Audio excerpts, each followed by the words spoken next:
تمام تعریف و توصیف حمد و ثنا اللہ جل مجدہ الکریم کی ذات بابرکات کے لیے جو تمام جہانوں کا پالنے والا ہے۔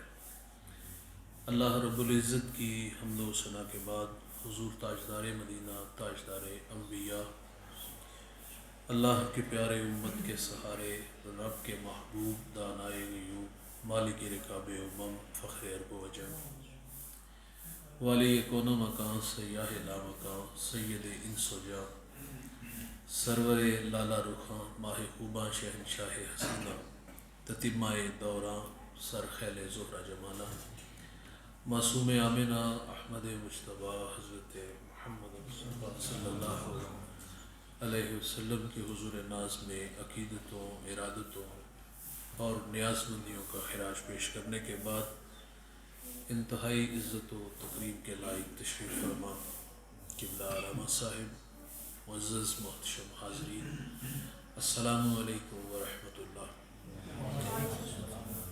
ایک آیہ نور تلاوت کرنے کا شرف حاصل کیا، دعا ہے اللہ حق بیان کرنے کی توفیق عطا فرمائے۔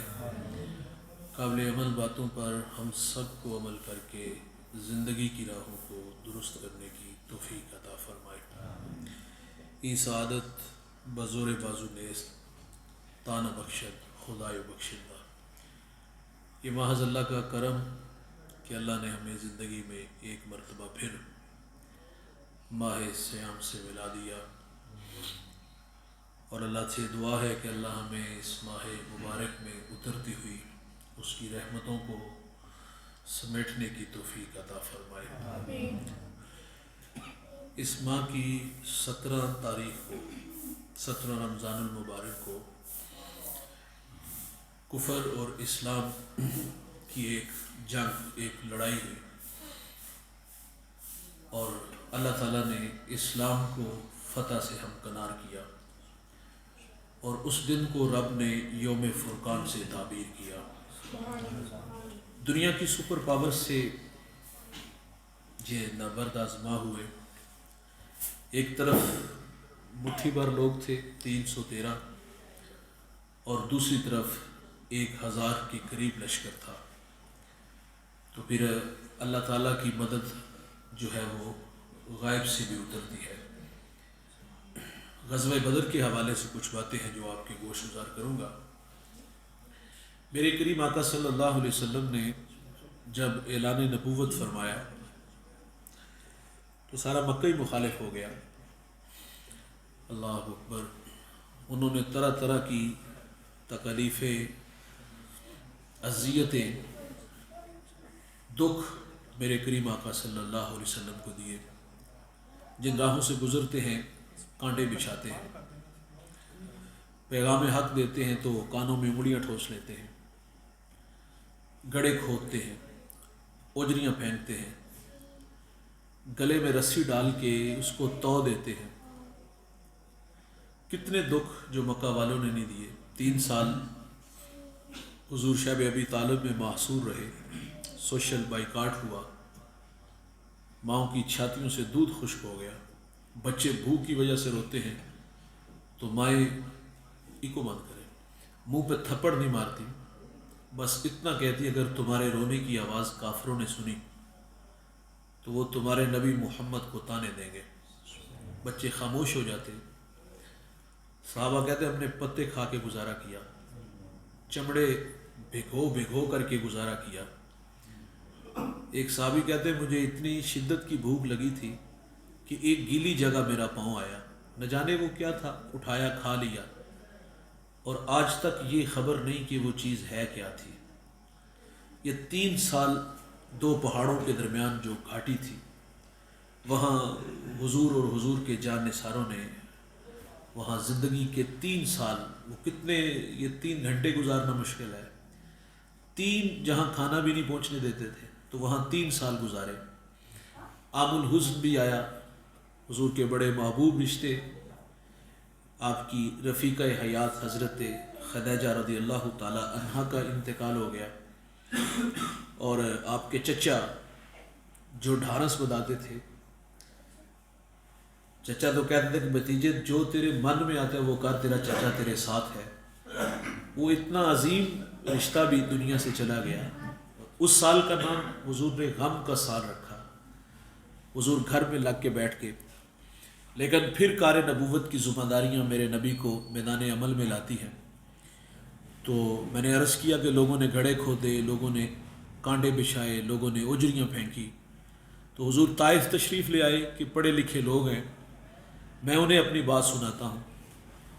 تو طائف والوں نے بھی، وہ طائف کے 3 بڑے سردار، ان سے ملاقات کی، اپنے آنے کا مقصد بیان کیا، تو انہوں نے بھی حضور کی دعوت کو مسترد کیا۔ انہوں نے کہا کہ نبوت یتیموں کے گھروں میں آنا تھی۔ حضور کا دل دکھایا۔ حضور طائف سے واپس تشریف لائے۔ طائف کا بازار ہے اور 2 رویا کی تارے ہیں، اوباش لڑکے ہیں اور ان کے ہاتھوں میں پتھر ہیں۔ میرے نبی فرماتے میں قدم اٹھاتا ہوں تو وہ میرے پاؤں پہ پتھر مارتے ہیں، مجھے درد ہوا اور میں درد کی شدت کی وجہ سے زمین پہ بیٹھ گیا۔ وہ نالائق آگے بڑھے، حضور کو کندھوں سے پکڑا، کھڑا کیا۔ حضور فرماتے میں دوسرا قدم اٹھاتا ہوں تو وہ میرے دوسرے پاؤں پہ پتھر مارتے ہیں۔ حضور کا بدن لہو دہان ہو گیا۔ عرض کیا گیا کہ حضور ان کے لیے بد دعا کرتے، تو اللہ کے رسول صلی اللہ علیہ وسلم کے مبارک ہاتھ اٹھے، لگا کہ ابھی ان کو تیس نیس کر دیا جائے گا، 2 پہاڑوں کے درمیان ان کو پسل کے رکھ دیا جائے گا۔ لیکن اللہ کے رسول صلی اللہ علیہ وسلم نے فرمایا کہ اللہ میری قوم کو ہدایت دے دے، یہ مجھے جانتی نہیں، اور فرمایا میں رحمت بن کے آیا ہوں، زحمت بن کر نہیں۔ تو یہ طائف والوں نے پتھر مارے۔ اما عائشہ رضی اللہ تعالیٰ عنہ نے حضور سے عرض کیا کہ حضور طائف سے بھی، احد سے بھی بڑھ کر کوئی آپ پر کچھ سخت دن گزرا ہے؟ وہ دن بڑا تلخ دن تھا جب آپ کے چچا جناب حضرت امیر حمزہ رضی اللہ تعالیٰ عنہ، جنہیں اللہ، ماشاءاللہ آپ آگے تشریف لائیں، جن سے حضور کی بے پناہ محبتیں تھیں، تو ان کے ساتھ جو سلوک کیا گیا، ان کا کلیجہ چبایا گیا، مسئلہ کیا گیا، تو حضور نے اس دن اپنے جو ہے وہ پٹی باندھی ہوئی تھی، تو حضور نے فرمایا عائشہ احد سے بڑھ کر وہ دن تھا جب طائف کے بازار میں مجھے پتھر لگے تھے۔ تو کتنے دکھ طائف والوں نے دیے۔ تو اعلان نبوت کے بعد جو حضور کے مکہ المکرمہ میں ایام گزرے بڑے تلخ تھے، تو پھر اللہ کا حکم آ گیا کہ اب آپ ہجرت کر کے مدینہ تشریف لے جائیں، اور مکہ چھوڑنا آسان نہیں تھا۔ صحابہ کی سب سے بڑی قربانی وہ ہجرت ہے۔ مکہ المکرمہ جہاں چپے چپے پہ نبیوں نے قدم جمائے، جہاں مقام ابراہیم، جہاں مزدلفہ، مینا، اس بابرکت بستی کو جہاں میرے کریم آقا صلی اللہ علیہ وسلم کی پیدائش ہوئی، تو یہ ایک فطری محبتوں میں ایک محبت بھی ہے نا کہ وطن چھوڑنا بھی اتنا آسان نہیں ہوتا۔ تو سیدنا صدیق اکبر بلال حبشی جب مدینہ آئے تو بیمار ہو گئے تھے، ہم نے پڑھا ہے، دکھی اشعار پڑھتے تھے۔ سیدہ عائشہ رضی اللہ تعالیٰ عنہ نے حضور سے عرض کیا کہ حضور بلال تو رو رو کے بیمار ہو گئے ہیں۔ تو میرے نبی نے یوں ہاتھ اٹھا کے دعا کی کہ یا اللہ میں محمد تجھ سے دعا کرتا ہوں کہ جس طرح مکہ کی محبت ہمارے دلوں میں ڈالی ہے، ہمارے دلوں میں 2 گنا زیادہ مدینے کی محبت ڈال دیں۔ تو یہ دیکھ لیجئے، یہ مدینے کی محبت ہے نا کہ آج عشاق کے دل کشاں کشاں حضور کی چوکھٹ پہ ہوتے ہیں، اور ہم نے وہاں عشاق کا ہجوم دیکھا ہے، اور وہاں ایک عجیب کائنات دیکھی ہے۔ پیر جماعت علی شاہ رحمۃ اللہ علیہ فرماتے میں حج کے لیے گیا تھا تو مجھے وہاں ایک یتیم بچہ ملا، تو میں اس کو رہائش پہ لے گیا، اس کو کھانا لباس دیا، اور ہم بالکل روضے رسول کے سامنے بیٹھے تھے، باتیں شروع ہو گئی، اپنا تعارف کرایا، میں پاکستان سے ہوں، ہزاروں نہیں لاکھوں لوگ میرے سے محبت کرتے ہیں، چلو میرے وطن میرے بیٹے بنو، شہزادوں والی زندگی، اور سال میں میرا آنا جانا ہے، ایک دفعہ آتا ہوں تمہیں ساتھ لے آؤں گا۔ بچے نے بڑا معصومانہ سوال کیا کہ شیخ جہاں مجھے لے جا رہے ہو، روضے رسول کی طرف منہ کر کے کہا یہ وہاں ہوں گے؟ تو پیر کرم شاہ، پیر جماعت علی شاہ رونے لگے۔ آپ فرماتے اگر یہ وہاں ہوتے تو میں یہاں کیوں آتا؟ تو کہا حضرت آپ ناراض نہ ہوئیے گا، مجھے وہ جو آپ شہزادوں والی زندگی کی بات سناتے ہیں وہ آپ، میں حضور کو چھوڑ کے کہیں بھی نہیں جاؤں گا۔ تو پھر عشاق کے دل تو مدینے میں ہی رہتے ہیں نا۔ تم مکہ المکرمہ کو چھوڑ کر کے میرے رسول مدینہ تشریف لے آئے، اور جب حضور مکہ سے رخصت ہونے لگے تو حضور کی آرزو تھی کہ میں بیت اللہ میں اللہ کے حضور اپنی نیاز مندیاں پیش کروں۔ تو عثمان بن طلحہ کو حضور نے فرمایا مجھے چابی دو، انہوں نے چابی دینے سے انکار کر دیا۔ تو میرے نبی نے فرمایا تھا ایک وقت آئے گا کہ یہ چابی میں محمد کے پاس ہوگی۔ تو خیر انہوں نے اس موقع پر کہا کہ یہ صرف باتیں ہی ہیں، زمینی حقائق دیکھے کہ اس وقت تو یہ تھوڑے سے لوگ ہیں۔ لیکن پھر حضور جب فاتح بن کے مکہ تشریف لائے 10,000 کا لشکر لے کر کے، اس موقع پر تو ابو سفیان بھی ہاتھ جوڑ کے کہتے کہ مہربانی فرماؤ۔ تو نبی کریم تھے، فرمایا من دخل دار ابی سفیان فہو آمن، کہا جو آپ کے گھر میں داخل ہو جائے گا اس کو امان دی جائے گی۔ کہا گھر تو چھوٹا ہے، فرمایا جو دروازے بند کر لے، صحن حرم میں داخل ہو جائے، ہتھیار پھینک دے، اس کو بھی امان دی جائے گی۔ اللہ اکبر۔ پھر حضور جب مدینہ، دیکھو فاتحین کو پڑھ کے دیکھ لو، جب بھی کوئی فاتح بن کے آیا نا تو وہ بستیاں اجاڑ دیتا ہے۔ یہ نیپولین ایک بہت بڑا فاتح گزرا ہے، جب یہ فاتح بن کے آتا تھا تو بستیاں اجاڑ دیتا تھا، لیکن جب میرے قریب فاتح بن کے مکہ آئے نا تو حضور کی مبارک پیشانی اونٹ کے کوہان کے ساتھ لگی ہوئی تھی۔ اس عاجزی اور انکساری سے آپ مکہ میں داخل ہوئے، دشمن لائن میں کھڑے ہیں، کیے ہوئے جو ہے وہ ستم اور کیے ہوئے وہ حضور پہ جو زیادتیاں تھیں وہ ساری یاد تھی کہ اگر ہمیں بہت کم سزا دی گئی تو کیا دی جائے گی، شہر بدر کیا جائے گا۔ لیکن حضور کیا فرماتے، لا تثریب علیکم اليوم، فرمایا آج کے دن تم پہ کوئی مواخذہ نہیں، فرمایا میں تم سے وہی کہوں گا جو میرے بھائی یوسف نے اپنے بھائیوں سے کہا تھا، فرمایا جاؤ میں محمد تم سب کو معاف کرتا ہوں۔ معافی کا اعلان ہوا، اور اب سنیے گا عثمان بن طلحہ کو فرمایا بلاؤ۔ عثمان بن طلحہ سامنے کھڑے ہیں، تھر تھر کانپ رہے ہیں۔ حضور نے فرمایا چابی ان سے لو، چابی لی گئی۔ اور اچھا یہ آرزو تھی سیدنا صدیق اکبر رضی اللہ تعالیٰ عنہ کے، دیگر اصحاب کی، کہ کعبے کے کلید بردار ہم بنے۔ کعبے کی نوکری چھوٹی نوکری تو نہیں، بہت بڑی نوکری ہے۔ عثمان بن طلحہ نے ایک موقع پر کہا کہ نہیں دوں گا چابی، لیکن آج حضور نے چابی لی، کعبہ میں اپنی نیاز مندیاں پیش کی، اب سب کا جی چاہ رہا تھا کہ یہ اعزاز مجھے ملے، تو میرے نبی نے وہ چابی عثمان بن طلحہ کو واپس کر دی، اور آج بھی اس بھی کی نسل کے پاس ہے۔ تو یہ مکہ کو چھوڑنا آسان نہیں تھا۔ حضور مدینہ تشریف لے آئے۔ اعلان نبوت کے بعد میں نے یہ مختصر سا آپ کے سامنے نقشہ پیش کیا کہ ان لوگوں کے تلخ رویے، اور جب حضور مدینہ الرسول تشریف لے آتے ہیں تو یہاں آ کر کے جب حضور مدینہ آئے تو مدینہ والوں نے حضور کا والہانہ استقبال کیا۔ طلع البدر علینا کی صدائیں مدینہ کی سرزمین میں گونج اٹھی، اور پھر حضور نے فرمایا میری ناکا کا راستہ چھوڑ دو، یہ اللہ کے حکم کی پابند ہے۔ تو پھر وہ ساحل سہیل کی جو وہ خالی جگہ یتیم بچوں کی تھی، قریب حضرت ابو ایوب انصاری کا گھر، انہوں نے کہا حضور آپ میرے ہاں تشریف لائیں گے۔ حضور ان کے مہمان بنے تو پھر وہ چاہ چڑھ گیا نا۔ رومی لکھتے ہیں کہ امروز شاہ شاہاں مہمان شدست تمہارا، جبریل با ملائک درباں شدست تمہارا، کہتے آج شاہوں کا شاہ میرے گھر کا مہمان بنا ہے، اور نوریوں کا سردار جبریل میرے گھر کا پہرا دے رہا ہے۔ حضور مدینہ تشریف لے آئے، اور مدینہ میں آ کر کے ریاست مدینہ کی طرح ڈالی، نظم قائم کیا، یہودیوں کے مابین جو ہے معاہدے ہوئے، اور مکہ والوں نے یہاں آ کر کے بھی جو ہے وہ حضور کے جان ماننے والوں اور حضور کے ساتھ وہ جو ظلم و ستم والی بات تھی، یہاں بھی آ کر کے انہوں نے وہ باز نہ آئے۔ عبداللہ ابن ابی کو خط لکھا کہ ان کے ساتھ جنگ کرو، اگر جنگ نہیں کرو گے تو ہم جنگ کریں گے اور تمہاری بیویوں کو لونڈیاں بنا لیں گے۔ اسی طرح کا ایک خط انہوں نے مسلمانوں کو بھی لکھ دیا، اور یہ شرارتیں کرنے سے باز بھی نہیں آتے تھے۔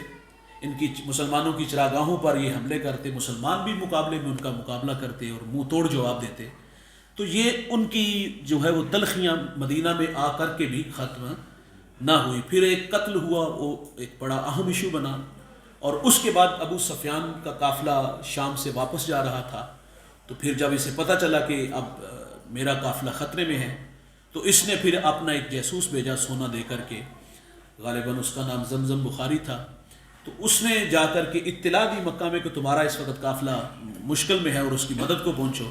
ادھر سے یہ قافلہ گیا تو حضور کی پھپھو حضرت عاتقہ رضی اللہ تعالی عنہا نے ایک خواب دیکھا، اور وہ خواب اپنے بھائی حضرت عباس بن عبد المطلب سے بیان کیا کہ میں نے ایک خواب دیکھا ہے کہ ایک شخص اونٹنی پہ سوار ہے، اس نے کہا وہ کوہ ابو قبیس پہ چڑھا اور وہ کعبۃ اللہ کی چھت پہ آیا، اور وہاں سے ایک جو ہے وہ چٹان گری، اور اس کے جو ہے وہ ٹکڑے جو ہے وہ مکے کے ہر گھر میں پہنچے ہیں۔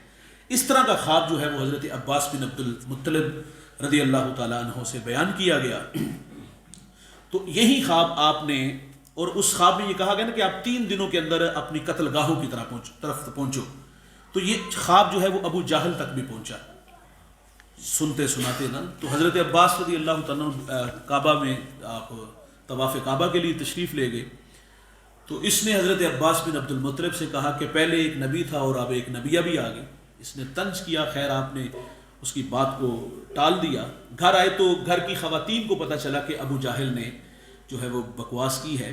تو حضرت عباس سے انہوں نے کہا کہ پہلے وہ تمہارے مردوں پہ بات کرتا تھا، اب تمہاری خواتین پہ بھی اس کی زبان لمبی ہو گئی.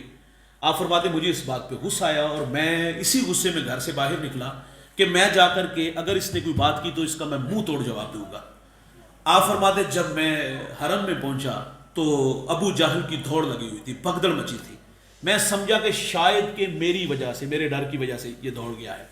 لیکن کہانی کچھ اور تھی. وہ ابو سفیان نے جو اپنا نمائندہ بھیجا تھا جس کا نام زمزم غفاری تھا، میں نے آگے لفظ غلط بول دیا، میں عرض کر دیا، زمزم غفاری تھا. اس نے جو ہے وہ آ کر کے وہ باقاعدہ اس نے جو ہے نا وہ اپنی جو اونٹ تھا اس نے ناک کان جو ہے نا وہ کاٹ دیے، اپنی قمیض بھی پیچھے سے پھاڑ لی اور اس نے بتایا کہ ہمارا قافلہ اس وقت مشکل میں ہے، کیونکہ اس میں پورے مکے کے لوگوں نے جو ہے وہ پیسہ خرچ کیا تھا. تو کہا ان کی مدد کے لیے پوچھو. 3 دن کے اندر یہ قافلہ تیار ہوا اور یہ بدر کی طرف روانہ ہوئے. ایک منزل تک پہنچے تو باقاعدہ بتا دیا گیا کہ اب جو ہے وہ تجارتی قافلہ جو ہے وہ واپس خیریت سے مکہ آ رہا ہے. لوگوں نے رائے دی کہ جس مقصد کے لیے جا رہے تھے وہ تو مقصد پورا ہوا، اب ہمیں واپس لوٹ جانا چاہیے. لیکن ابو جاہل جو ہے وہ بڑا رونق میں تھا، تکبر میں تھا. اس نے کہا ہم بدر جائیں گے، وہاں شرابیں بھی چلیں گی، وہاں جشن بھی ہوگے اور ان لوگوں کو وہاں باندھ کر کے لائیں گے اور کعبے کی دیواروں سے انہیں باندھ کر کے آنے والے حاجیوں کو ان کا تماشا دکھائیں گے. یہ اس طرح کی اس نے بڑی ساری باتیں کی.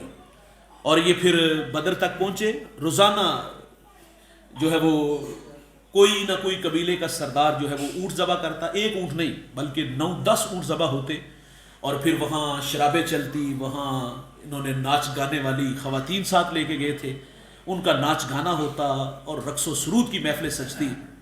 یہ بدر تک پہنچے اور انہوں نے جو پتھریلی علاقہ تھا اس کے اوپر اپنا جو ہے وہ انہوں نے خیمے لگا لیے اور ادھر میرے کریم آقا صلی اللہ علیہ وسلم نے صحابہ کو جمع کر لیا اور اللہ اکبر جمع کر کے رسول اللہ صلی اللہ علیہ وسلم نے مشورہ لیا کہ کیا کیا جائے. تو سیدنا صدیق اکبر نے عرض کیا حضور جیسے آپ کے دل میں آئے ہم آپ کے ساتھ ہیں. یہ ایک جان کیا ہے اگر ہو کروڑوں، تیرے نام پہ سب کو وارا کروں میں. کہا ہماری زندگی سب کچھ آپ کے نام ہے حضور، ہم جو آپ کا حکم ہم آپ کا گزریے ہم آپ کے ساتھ ہیں. تو یہ مٹھی بھر لوگ 313، وہاں 1000 اور یہاں 313 افراد، اور ان کے پاس آلات حرب و ضرب، ان کے پاس وہ اسلحے سے لیس تھے. اور ادھر کیا ہے بھائی جب ٹوٹی تلواریں ہیں اور کسی کے پاس تلوار نہیں تو کھجور کے ڈنڈے ہیں، 2 گھوڑے 6 زرے. یہ مختصر سا قافلہ مدینہ الرسول سے اب جو ہے وہ بدر کی طرف روانہ ہونے لگا ہے. اور یہ بدر تقریباً حضرت 100 یا 100 کم زیادہ کے کلومیٹر کے قریب ہے. 1.25 گھنٹہ 1.5 گھنٹہ لگتا ہے وہاں پہنچنے میں. اب تو راستے آسان ہو گئے. تو خیر یہ مختصر سا قافلہ مدینہ سے رخصت ہوا. 2 گھوڑے 6 زرے 8 تلواریں اور باقی لوگوں کے پاس کھجور کے ڈنڈے اور 70 اونٹ تھے ان لوگوں کے پاس. یہ ہے ان کے پاس کل تعداد جو ہے اسلحے کی اور سواریاں ہیں ان کے پاس. اور جب یہ وہاں سے رخصت ہوئے نا تو مدینے کے یہودی اپنی دکانوں پہ کھڑے تھے اور دیکھ کر کے کہتے ہیں کہ دنیا کی سپر پاور سے ٹکر لینے جا رہے ہو اور کس بل بوتے پہ جا رہے ہو. حضور آگے آگے کالی کملی اوڑے تشریف لے جا رہے تھے. کہا نہ تیگو تیر پر تکیا نہ خنجر پر نہ بالے پر، بھروسہ ہے تو اس سادی سی کالی کملی والے پر. کہا ہمیں تو بھروسہ رسول اللہ صلی اللہ علیہ وسلم کی غلامی پہ ہے. تاجدار ختم نبوت زندہ باد زندہ باد، تاجدار ختم نبوت زندہ باد زندہ باد، تاجدار ختم نبوت زندہ باد زندہ باد. لبیک لبیک لبیک یا رسول اللہ، لبیک لبیک لبیک یا رسول اللہ، لبیک لبیک لبیک یا رسول اللہ. یہ مٹھی بھر قافلہ مدینہ سے رخصت ہوا اور پھر جب یہ رخصت ہوئے تو حضور نے 3 لوگوں کو ایک ساتھ شامل کر دی کہ ایک سواری پہ 3 لوگ سوار ہوں گے اور منزل کی طرف ہم بڑھیں گے. تو کریم آقا صلی اللہ علیہ وسلم نے اپنے ساتھ ابو لبابہ اور حضرت علی رضی اللہ تعالیٰ عنہ اور خود ایک سواری کا تعین کیا. باقی بھی اسی طرح دوسروں لوگوں, اور ان دونوں نے کہا, ابو لبابہ اور حضرت مولا کائنات نے, کہ حضور ہم اپنی باری چھوڑتے ہیں, آپ سواری پہ تشریف فرما ہوں اور ہم آپ کے ساتھ چلیں گے. سنیے گا, رسول اللہ صلی اللہ علیہ وسلم فرماتے نہ تم مجھ سے طاقتور زیادہ ہو, اور فرمایا نہ ثواب سے میں بے نیاز ہوں کہ تمہیں ثواب چاہیے اور مجھے ثواب نہیں چاہیے. کہا اپنی باری پہ تم سوار ہوگے اور اپنی باری پہ میں سوار ہوگا. حضرت عمر جب یروشلم گئے نا تو غلام نے کہا باری چھوڑتا ہوں, کہا نہیں. پھر ایسا ہی ہوا جب آپ داخل ہوئے تو غلام اوپر تھا اور آقا کے ہاتھ میں نکیل تھی. کسی نے کہا کہ غلام جو ہے وہ آقا سے زیادہ خوبصورت ہے, یعنی کہ جو جس کے ہاتھ میں نکیل ہے وہ غلام ہے اور جو اوپر بیٹھا ہے وہ آقا ہے, وہ آقا سے زیادہ تو غلام خوبصورت ہے. مسلمانوں نے کہا ہمارا آقا وہ نہیں جو سوار ہے, بلکہ ہمارا آقا وہ ہے جس کے ہاتھ میں نکیل ہے. حفیظ جلندری نے کہا تھا کہ فقط اسلام دنیا میں یہ منظر پیش کرتا ہے کہ آقا چل دیے پیدل, سواری پہ غلام آیا. تو حضور نے فرمایا کہ نہ تم مجھ سے زیادہ طاقتور ہو, تو نہ ایسا کہ میں ثواب سے بے نیاز ہوں کہ تمہیں ثواب چاہیے اور مجھے ثواب نہیں چاہیے. کبھی غلام تشریف فرماتے ہیں ہوتے ہیں, کبھی آقا نکیل پکڑے ہوتے ہیں. تو یہ مدینہ سے یہ مختصر سا قافلہ جو ہے وہ بدر کی طرف روانہ ہوتا ہے. سنیے گا کہ جب یہ بدر تک پہنچے تو میں نے عرض کیا کہ وہ فراز پہ تھے اور جو اصحاب تھے وہ نشیبی علاقہ ان کے پاس تھا, وہاں ریت تھی, پاؤں دنس رہے تھے. تو بظاہر تو لگتا تھا کہ ان کی پوزیشن ان کی نسبت ان کی پوزیشن زیادہ بہتر ہے, لیکن اللہ کی پہلی مدد یہ شامل ہوئی کہ بارش برسنا شروع ہو گئی. وہ ریت جو تھی وہ سخت ہوگی, جہاں پاؤں دنستے تھے وہاں پاؤں جم گئے, اور ادھر جو ہے وہ پھسلان ہوگی, وہ ان کے لیے مشکل ہو گیا. یہ اللہ کی پہلی مدد بدر کے مقام پہ مسلمانوں کے ساتھ ہوئی کہ اللہ تعالیٰ نے مہربانی فرمائی, بارش ہوئی, جس سے پھر میرے کریم آقا صلی اللہ علیہ وسلم کے لیے مسجد عریش وہ چھپر نما بنائی گئی. اللہ اکبر, جہاں میرے کریم آقا نے ساری رات اللہ کے حضور سجدہ کیا, یا حیو یا قیوم کے ورد وظیفے پڑھے اور اپنے مالک سے اپنی مناجات پیش کی اور کہا مالک یہی 313 ہیں جو تھے. بڑی ناز والی دعا تھی نا کہ مالک میں یہ نہیں کہتا کہ تو انہیں بچا لے, لیکن اتنا کہوں گا اگر یہ نہ رہے تو پھر دھرتی پہ تیرا نام لینے والا کوئی نہیں رہے گا. یہی ہے 313. تو پھر اللہ تعالیٰ کی بدر کے مقام پہ اللہ کی مدد نازل ہوتی ہے. وہ ناز والی دعا کی حضرت سیدنا صدیق اکبر کو حضور نے بشارت دی کہ وہ فرمایا کہ وہ دیکھو جبریل کا گھوڑا آ گیا.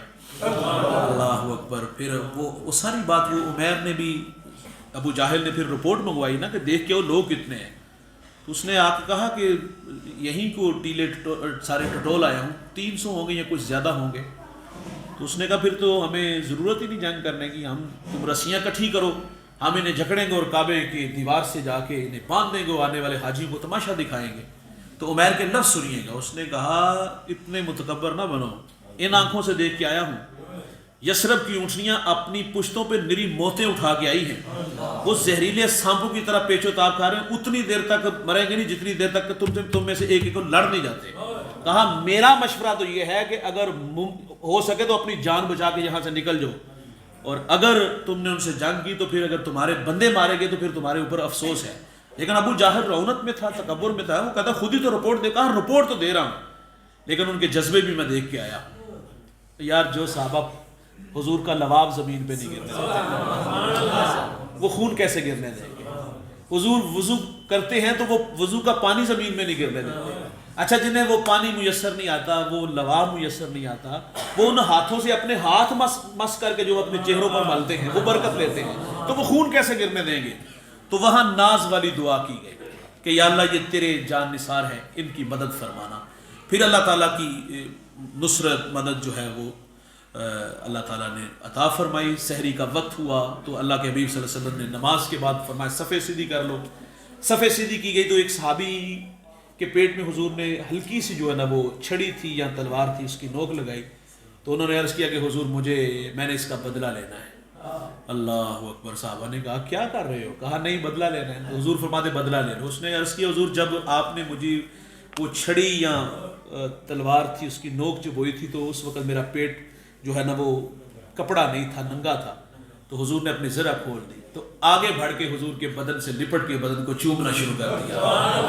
کہا اب وقت قریب ہے تو جو جسم رسول اللہ کے جسم سے مس ہو جائے اس پر تو جہنم حرام ہوگی. تو یہ وہ برکات تھی جو انہوں نے لی. پھر میدان عمل میں آئے جی. ادھر مٹھی بار اور دوسری طرف ہزار لوگ تھے. اب جنگ کا آغاز ہوا. سرکار نے 3 نوجوان جو ہے وہ میدان میں کھڑے کیے، حضرت حارث، حضرت معاذ اور معوذ. انہوں نے پوچھا یہ کون لوگ ہیں؟ انہوں نے بتایا کہ یہ فلاں فلاں. وہ کہتے یہ ہمارے مقابلے کے لیے. رونت بڑی تھی نا. وہ کہتے یہ ہمارے مقابلے کے نہیں، ہمارے مقابلے کے بھیجو. تو پھر حضور فرماتے اٹھو عبیدہ، اٹھو علی، اٹھو حمزہ. ہائے تو پھر یہ تینوں میدان میں آئے. شیبہ، عتبہ، ولید یہ سامنے آئے. یہ بڑے بڑے لوگ تھے. کہا ہاں یہ اب ہمارے مقابلے کے ہیں. تو حضرت علی نے تو ایک تلوار سے ذبح کر دیا اور حضرت امیر حمزہ جو اللہ رسول کے شیر ہیں انہوں نے بھی ذبح کر دیا. لیکن ابو عبیدہ بوڑھے صحابی تھے اور ان کی پنڈلی پہ تلوار لگی تو یہ زخمی ہو گئے. اللہ اکبر. خیر انہوں نے اس دشمن کو واصل نار کیا صحابہ نے اور انہیں کھینچ کر کے حضور کے قدموں تک لے آئے اور یہ خود کو کھینچ کے حضور کے قدموں تک لائے اور قدموں میں آ کے اپنی جان جو ہے وہ جان آفریں کے سپرد کر دی. اور آ کر کے کہا کیا عرض کیا حضور میں شہید ہوں؟ فرمایا ہاں تم شہید ہو. کہا میں گواہی دے. حضور فرماتے میں گواہی دیتا ہوں کہ تم شہید ہو.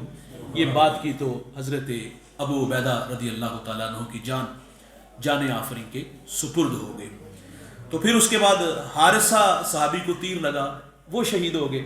آپ کی والدہ آ گئی. اللہ اکبر. انہوں نے آ کر کے کہا حضور میرا بیٹا شہید ہے اور میرا بیٹا جنتی ہے. اگر جنتی ہے تو میں روؤں گی نہیں اور اگر میرا بیٹا جنتی نہیں تو پھر میں بین کروں گی. حضور فرماتے ہیں حارثہ کی اماں کیسی بات کرتی ہو کہ تم کہتی ہو کہ میرا بیٹا جنتی ہے؟ فرمایا جنت ایک نہیں جنت کئی ہیں اور تیرا بیٹا جو ہے وہ جنت کے اعلیٰ درجے فردوس میں ہے. تو ماں پھر بیٹے کو مبارکیں دیتی ہے کہ واہ تجھے مبارک ہو، تجھے جنت الفردوس عطا کی گئی. دیکھیں یہ ماؤں کے جذبے تھے. آپ پڑھیے گا حضرت ام عمارہ کو جب مسیلمہ کذاب کے مقابلے میں جب یہ مسلمان آئے تھے، خالد بن ولید کا لشکر گیا تھا تو حضرت زید بن حبیب ان کا نام تھا حبیب بن زید رضی اللہ تعالیٰ عنہ. یہ پہلے شہید ہیں یہ ختم نبوت پہ جنہوں نے پہلے جان دی تھی. ان کو جھگڑ لیا گیا تو اس نے کہا تھا مسیلمہ کذاب نے کہ مجھے نبی کو کہا اس زبان سے محمد عربی کو نبی کہا ہے، تجھے کبھی نہیں کہوں گا. تو اس نے کہا ظلم کروں گا، میں ہاتھ پاؤں کاٹ دوں گا. تو کہتا کاٹ دے. اس نے ہاتھ کاٹے تو کہا اب نبی مانو. کہا نہیں مانوں گا. کہا ورنہ کہا پاؤں کاٹ دوں گا. کاٹ دو. اس نے پاؤں کاٹ دی. یہاں تک کہ حبیب بن زید کس نے کھلڑی دیر دی اور جان آفری کے سپرد ہو گئی. ام عمارہ رضی اللہ تعالی عنہا ہاتھ میں چھڑی لے کر کے آپ آ رہی تھی تو راستے میں کسی نے کہا ام عمارہ پتہ ہے تیرے بیٹے کے ساتھ کیا ہوا ہے؟ کہا کیا ہوا ہے؟ کہا مسیلمہ کذاب نے تیرے بیٹے کو بڑی بے دردی سے شہید کیا ہے. کہا وہ کیسے؟ کہا اس نے اس کے ہاتھ کاٹ دیے، پاؤں کاٹ دیے، اس کے جسم سے کھلڑی ادھیڑ دی. جب یہ بات کی تو سکتہ طاری نہیں ہوا بلکہ پوچھا کہ یعنی کہ اس وقت ایک ایسی کیفیت نہیں پیدا ہوئی کہ اس نے کہا یا اللہ اس پہ آسمان سے آگ برسا، اس نے میرا بیٹا میرا جگر مجھ سے چھین لیا. بلکہ سوال کیا یہ بتاؤ کہ جب حبیب بن زید کو شہید کیا گیا، ہاتھ پاؤں کاٹے گئے، اس وقت میرے بیٹے کے ایمان کی کیفیت کیا تھی؟ اس نے کہا کیا پوچھتی ہو؟ جب اس کے ہاتھ کاٹے تو اس کے لبوں پر محمد کے ترانے تھے. ام عمارہ کے ہاتھ میں چھڑی تھی، اس کو پھینک دیا اور کہا کہ میں نے دودھ پلایا ہی اپنے بیٹے کو اس دن کے لیے تھا. یہ ان ماؤں کے جذبے تھے، یہ ان ماؤں کی کہانیاں ہیں. تو حضرت حارثہ کی والدہ نے کہا حضور میرا بیٹا جنتی. فرمایا جنت الفردوس میں ہے. تو کہا تجھے مبارک ہو کہ تجھے اللہ نے اتنا بڑا اعزاز عطا فرمایا. تو خیر یہ ایک غزوہ بدر پہ بہت ساری باتیں ہیں. حضرت علی رضی اللہ تعالیٰ فرماتے ہیں کہ جنگ کرتا اور میں میدان میں تھا، کافروں کو واسطے نار کرتا اور پھر میں آ جاتا واپس اور حضور کو دیکھتا کہ حضور مسجد عریش میں جو ہے وہ سر بسجود ہیں اپنے اللہ کے حضور نیاز مندیاں پیش کر رہے ہیں. میں پھر میدان میں آتا، واصل نار کرتا اور پھر اس کے بعد کافروں نے یک بارگی میں حملہ کر دیا. تو حضرت علی فرماتے ہیں میں نے کیا دیکھا کہ حضور سب سے آگے آگے ہے, ٹھیک ہے, اور فرمایا بڑھو اس جنت کی طرف جس کی چوڑائی زمین و آسمان سے بھی زیادہ ہے.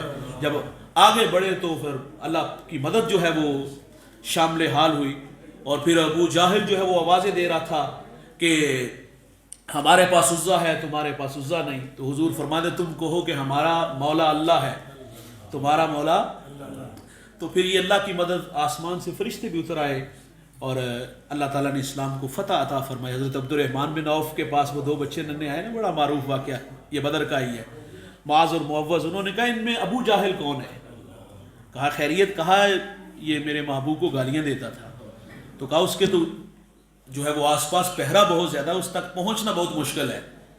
تو وہ کہتے ہیں کہ اسرائیل کا راستہ کوئی بھی نہیں روک سکتا, صرف تم یہ بتاؤ, آپ یہ بتائیں کہ ان میں ابو جاہل کون ہے. تو حضرت عبد الرحمن بن عوف فرماتے ہیں میں نے بس ایسے ہی اشارہ کیا ہے تو یہ عقاب کی طرح اس پہ جھپٹے ہیں, اور 2 لمحوں کے بعد ابو جاہل کو کاٹ کے رکھ دیا. ایک بھائی کا بازو کٹ گیا نا, اسے پاؤں کے نیچے رکھ کے اس کو کھینچ کے پیچھے پھینک دیا, کہا یہ بھی راستے میں رکاوٹ کیوں آتا ہے. اور پھر دونوں بچے اپنی وہ ننھی تلواریں لے کے حضور کی خدمت میں, حضور میں نے اس کو ذبح کیا ہے, حضور میں نے ذبح کیا ہے. دونوں آپس میں محبت کی لڑائی لڑتے, حضور میں نے ہی اس کو ذبح کیا. حضور فرمایا تلواریں دکھاؤ. دونوں نے تلواریں دکھائی تو خون لگا ہوتا, فرمایا تم دونوں نے اس کو ذبح کیا. تو اسلام کا سب سے بڑا دشمن ابو جاہل کو چھوٹے ننھے معصوم بچوں نے واصل نار کیا. اور اس موقع پر جو 70 کافر مارے گئے اور 70 گرفتار ہوئے. مسلمانوں کے 13 موقع پہ شہید ہوئے اور ایک راستے میں ہی جو ہے وہ صحابی شہید ہو گئے. اللہ تعالیٰ نے اس دن اسلام کو فتح عطا فرمائی. اسلام کا پہلا معرکہ ہے اور اس کو یوم فرقان سے تعبیر کیا گیا. پھر حضور نے 2 اصحاب کو مدینہ بھیج دیا اور فرمایا جا کر کے تم خوشخبری سناؤ مدینے والوں کو.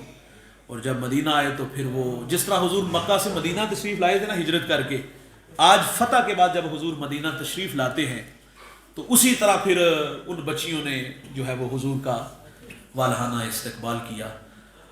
اللہ قرآن میں فرماتا ہے وَأَنْتُمُ الْأَعْلَوْنَ إِن كُنتُم مُؤْمِنِينَ, سر بلند تم ہی ہو, سر تمہارا ہی اونچا ہے, شرط یہ ہے کہ تم ایمان والے بن کر رہو. تو اللہ تعالیٰ سے دعا ہے اللہ ہمیں حضور اور حضور کے اصحاب کی سیرت پہ عمل کی توفیق عطا فرمائے. اللہ ان بچوں کی محنت جستجو کاوش اپنی بارگاہ میں قبول فرمائے. جتنے احباب آئے گھروں میں پہنچنے سے پہلے سب کے گھروں میں اللہ درس قرآن کی برکت دے. اللہم صلی علی سیدنا و مولانا محمد وآلہ واصحابہ وبارک وسلم. اے اللہ جو کہا سنا ہم سب کو عمل کی توفیق عطا فرما, سب کو دارین کی سعادتوں سے مالا مال فرما, قدم قدم پر حسنات عطا فرما. اللہ زندگی شان کی موت ایمان کی عطا فرما, سب کی جوڑیاں رحمت و رضوان سے بھرپور فرما. علماء تشریف لائے, سرپرستی فرمائی, ان شخصیات کا آنا تشریف لانا اپنی بارگاہ میں قبول فرما. علم و فضل میں تقوی و عبادت میں برکت عطا فرما, خدمات دینیہ قبول فرما. ظہیر بھائی اور ظہیر بھائی کی پوری ٹیم کو اللہ جزائے خیر عطا فرما. میرے مالک ان کی عمر میں رزق میں برکت عطا فرما, اس کا صلہ انہیں دنیا آخرت میں عطا فرما. صلی اللہ تعالیٰ علی النبی الامین وآلہ وصحبہ اجمعین.